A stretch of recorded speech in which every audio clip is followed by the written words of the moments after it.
Vidéo parce que je viens d'apprendre quelque chose d'absolument scandaleux qui me révolte. Jusqu'ici, je passais plutôt une bonne journée.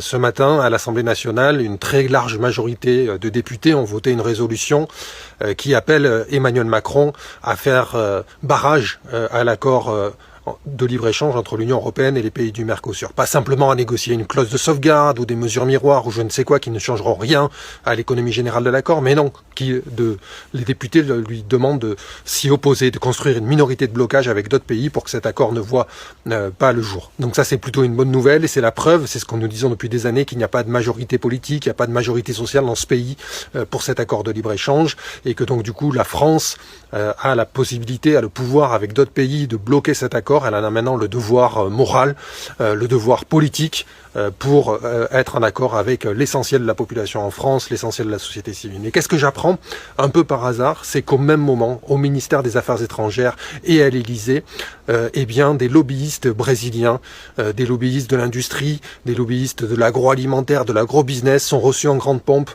par le ministère des Affaires étrangères et par l'Élysée. En grande pompe, mais en catimini, c'est-à-dire que c'est même pas inscrit à l'agenda d'Emmanuel Macron qui va les recevoir cet après-midi à l'Élysée.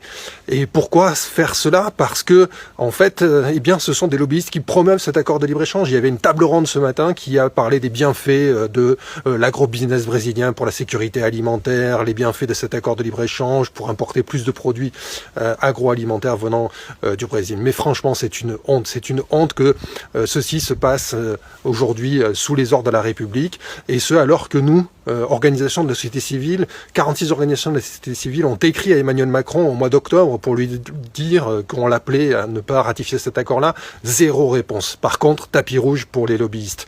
Voilà, Emmanuel Macron en fait a probablement un agenda caché aujourd'hui, qui est celui de finalement accepter la ratification de l'accord et Mercosur. Il ne faut pas le laisser faire. Mobilisons-nous, mobilisez-vous, faites savoir cela, faites partager cette vidéo.